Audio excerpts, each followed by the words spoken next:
Diversifikasi antara saham yang berada di sejumlah sektor sudah teman-teman lakukan. Jika masih memiliki dana lebih, mungkin teman-teman bisa memperluas diversifikasi pada saham-saham yang diperdagangkan di luar negeri. Ini adalah lanjutan dari video sebelumnya kenapa teman-teman bisa mempertimbangkan untuk invest di saham-saham luar negeri, khususnya di bursa US. Ada beberapa informasi yang belum saya sertakan di video sebelumnya, jadi saya harap video kali ini bisa memperluas wawasan dan informasi khususnya buat teman-teman yang tertarik untuk mencoba invest di bursa US. Salah satu kekurangan dari bursa kita saat ini adalah masih banyaknya permainan bandar, manajer investasi hingga sekelompok individu yang memiliki dana besar. Cara paling aman untuk menghindari bandar di IHSG adalah dengan membeli saham-saham yang kapitalisasinya besar sehingga jarang bisa dimainkan trader-trader yang besar. Tapi tetap saja, kadang saham-saham blue chip walaupun fundamentalnya bagus, kadang kita juga harus menunggu para pemain besar untuk masuk sehingga saham tersebut bisa naik karena jumlah investor retail seperti kita masih terbilang sedikit di Indonesia. Bandar asing pastinya lebih mudah untuk bermain di bursa kita ketimbang harus bermain di saham-saham raksasa seperti Apple, Amazon, atau Berkshire Hathaway misalnya.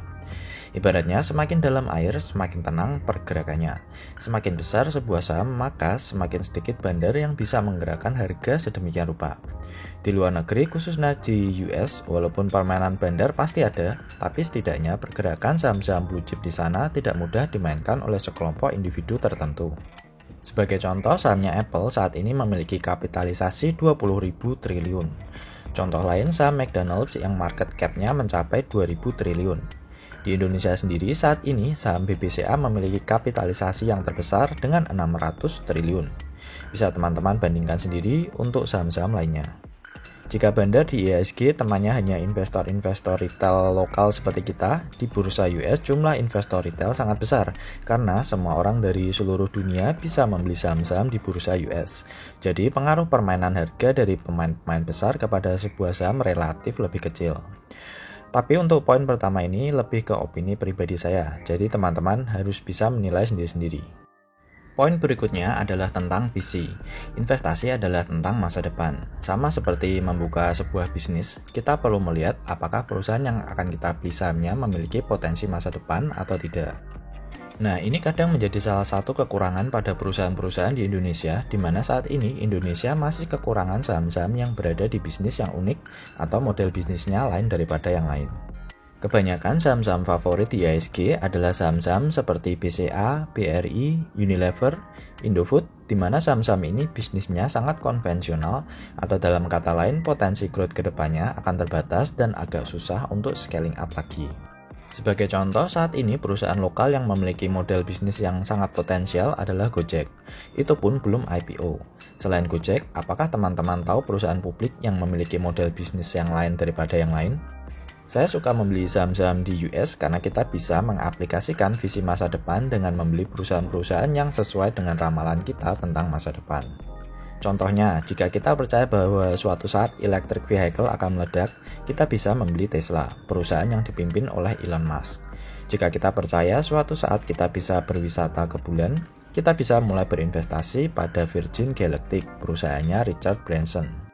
Jika teman-teman yakin suatu saat industri marijuana bisa menjadi obat, teman-teman bisa mulai membeli saham-saham dari perusahaan marijuana dari sekarang. Contohnya sahamnya Aurora Cannabis yang kemarin baru saja naik 250% dalam 3 hari karena penjualannya yang mengalami kenaikan triple digit. Atau teman-teman mau berinvestasi di ByteDance, perusahaan yang membuat aplikasi TikTok.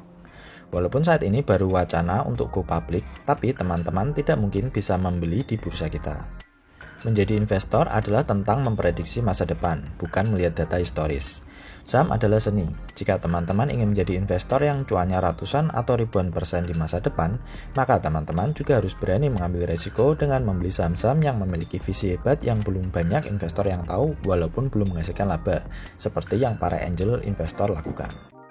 Jika teman-teman ingin yang konservatif dengan membeli saham-saham seperti Indofood misalnya yang kinerja fundamentalnya sudah mapan, maka growth return yang dihasilkan juga growth-nya segitu-gitu aja.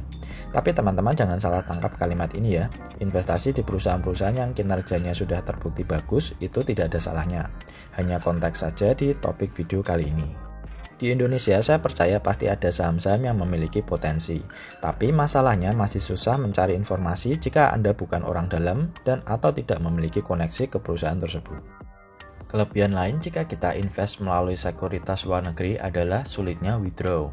Awalnya saya merasa ini sebuah kekurangan, di mana untuk menarik dana saja biayanya sekitar $35.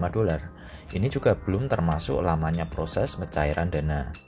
Tapi setelah dipikir-pikir, ternyata ini menjadi keuntungan secara tidak langsung, karena dengan begitu, secara psikologis kita jadi malas untuk sering-sering tarik dana.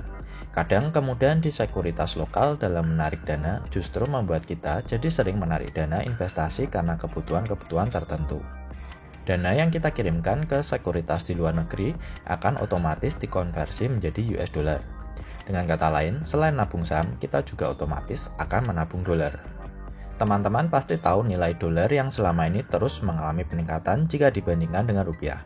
20 tahun yang lalu, 1 dolar nilainya sekitar Rp8.000. Sekarang 1 dolar sudah Rp15.000. Dalam 20 tahun terakhir ini nilai dolar hampir naik 2 kali lipat. Jadi selain mendapatkan potensi capital gain dari saham yang teman-teman beli, teman-teman juga otomatis menabung dolar. Perusahaan-perusahaan yang sahamnya bisa teman-teman beli di bursa US sudah sangat beragam. Jika di IHSG, investasi yang terbilang layak untuk jangka panjang baru terbatas pada sektor-sektor seperti perbankan dan konsumer saja.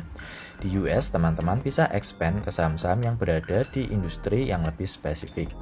Misalnya sahamnya Starbucks dan McDonald's yang berada di industri food and beverages, Google dan Nvidia yang masuk ke industri AI, hingga saham-saham bertipe cash flow yang membagi dividen rutin setiap bulan.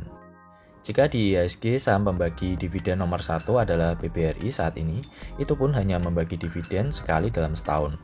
Di US banyak sekali saham-saham yang memiliki yield di atas 5% yang terus rutin bagi dividen setiap bulan. Saham-saham ini biasanya berada di industri real estate atau REIT yang memiliki yield tinggi yang stabil. Teman-teman yang sudah familiar di ETF juga akan sangat senang karena di US sudah banyak sekali ETF yang sangat beragam. Mau cari ETF yang isinya saham-saham robotik? Ada. Mau cari ETF yang isinya saham-saham sosial media seperti Facebook hingga Twitter juga ada. Teman-teman yang mau cari ETF yang isinya saham-saham pembagi dividen besar juga ada. Bahkan teman-teman juga bisa membeli ETF yang isinya saham-saham di sektor blockchain. Expense ratio juga sangat rendah jika dibandingkan produk-produk dari negara kita. Saat ini rata-rata expense ratio ETF kita di sekitar 0,5 hingga 1%. Bahkan ada yang mencapai 5%. Di US, contohnya ETF-ETF dari Vanguard, biaya expense rasionya hanya 0,0 sekian persen, sangat rendah. Salah satu ETF dari Vanguard adalah VOO, ETF yang men-track pergerakan dari indeks S&P 500 yang memiliki expense ratio hanya 0,03%. Buat teman-teman yang belum menonton video saya tentang hitung-hitungan expense ratio dari ETF dan reksadana yang bisa sangat merugikan investor, silahkan tonton video saya yang membahas hal ini. Kemudian, media-media yang membagikan informasi dan data keuangan di negara kita masih kalah jauh daripada di US. Di sini, media-media yang menyediakan layanan data keuangan dan analisa masih sangat sedikit, terbatas, dan kebanyakan berbayar. Teman-teman yang sudah punya pengalaman di bursa luar pasti tahu bedanya. Intinya, kebanyakan data-data yang bisa kita dapatkan secara gratis dan lengkap di luar negeri masih berbayar di dalam negeri. Kesimpulannya, jika teman-teman tertarik untuk mencoba investasi di luar negeri, perlakukan investasi tersebut sebagai diversifikasi. Jadi selain mendapatkan exposure dari IHSG, teman-teman juga bisa menikmati exposure dari saham-saham di US. Di video-video sebelumnya, saya juga sudah pernah membahas mengenai broker-broker apa saja yang bisa teman-teman jadikan pilihan untuk membuka akun, seperti misalnya eToro yang baru saja saya ulas.